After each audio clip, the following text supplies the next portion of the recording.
Train the muscles, not the joints.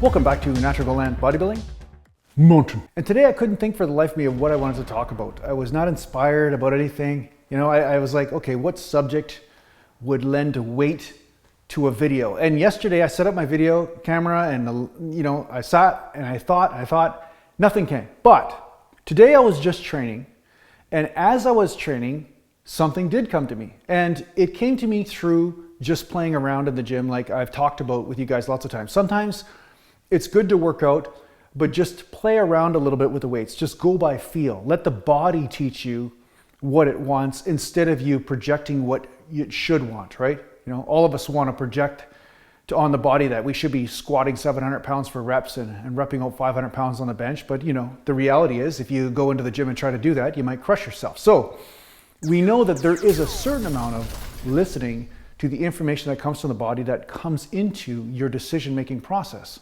Right? So if you're lifting weights and you feel a little tweak, or you feel a little tight, or you feel like one exercise is just not hitting the spot or scratching that itch, you know, all of you probably instinctually change exercises from time to time or adjust range of motion. So what I wanted to say today is that sometimes rep speed can assist you with finding the right range of motion or the right technique for that day. Now, I know I've talked about rep speed in the past, and I know that I've talked about using a moderate rep speed, if not a little bit faster speed than moderate. You know, sometimes I do fast reps or pumping type reps and stuff. I'm not saying that's applicable for everybody, but I found that that was a very good way for me to access growth in the muscle.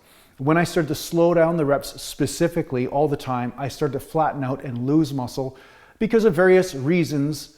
As far as accessing the right muscle fibers, or perhaps there were certain muscle groups that were hitting exhaustion long before my primary ones because of the nature of how momentum and different forces work as you're lifting the weights.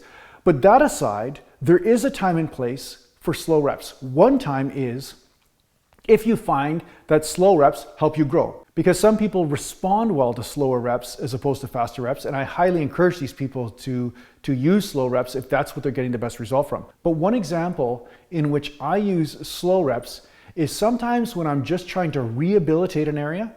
So say I just want to make sure that at the bottom range of the motion that everything is feeling good, and I want to make sure that stretch is established. So say I'm doing shoulder presses and I'm going to go light, and then I just want to do super slow reps and do an isometric contraction at the bottom, like just holding the weight and then lift. But I might hold it for like 10 seconds or 15 seconds or so, and then do a slow rep up. What I'm trying to do is use the slow rep for a rehabilitation reason in that moment. But the other reason, which is even more important, that you may want to experiment with slow reps from time to time, is to establish that mind-muscle connection with the body to know what muscles are firing at what part of the exercise or what part of the range of motion. Like what is the dominant stretch that you're feeling, and what is the dominant muscle contraction or pressure you're feeling in different areas of the body as you're performing a rep. So today I was playing around with bicep curls, and I talked to you guys last video about bicep curls not being extended all the way down when you're in a seated position, and it was a different type of contraction type bicep curl, which is great for taking the shoulder out of the movement. But today I said, okay, I'm going to do just some standing barbell curls, but I'm going to do some light, slow reps first, just for fun. And what I discovered, just for fun, is that I was getting a really great feeling at the almost bottom part of the movement. And as I contracted just a little bit, I got this really great tension in the bicep that didn't transfer anywhere else. So I started to do these tiny, mini, stretched pumping movements to establish a great pump in the bicep. And I noticed it just felt great. It did, like the shoulders didn't come in. I didn't feel like my shoulders come into the movement or feel like my tension was transferring anywhere else except for on this specific area in the muscle belly. So that's just me because of my individual experience. You may find a different part of the muscle contraction is more applicable to you, but it's really great for you to play around with a slow repetition and just lower the weight slowly and lift it slowly. And you're gonna notice that there's a certain part of that movement that you're gonna feel more in the area that you wanna hit. And you're gonna also feel when a lot of that tension leaves that area as you start to contract more or as you start to lengthen the muscle or eccentrically lower the weight. So through this experimentation, you could really become more aware, which is the most important thing as you're training. Same thing with bench press. I mean, you could be lowering the weight, and then you notice all of a sudden the chest isn't stretching anymore. There's not extra tension on the chest, and then maybe you feel it transferring all to your shoulders. And maybe the goal of the bench press for you is chest development. Well, going down further and making sure the shoulders are overtaxed or overstretched might not be the right thing for you. Maybe it is the right thing if you're just getting extra chest stretch just from going down lower. People are built differently. But through this slow rep, you're going to feel slowly where the tension is going. You know, is it on the tricep, the delt, the chest? Like, where are you feeling it as you're lowering slowly?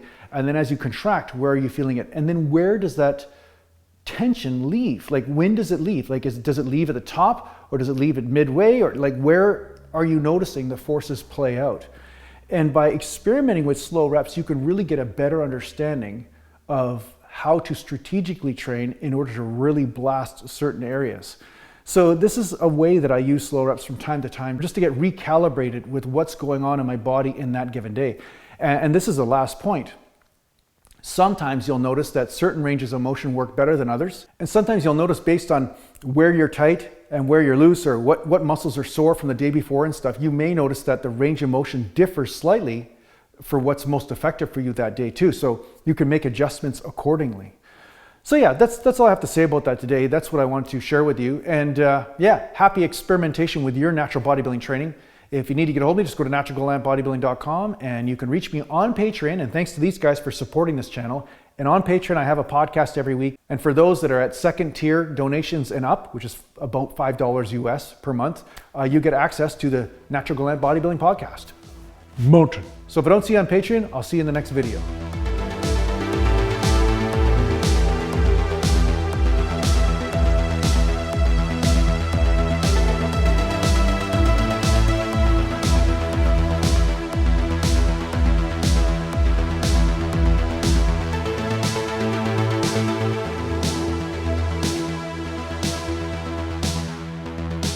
Natural.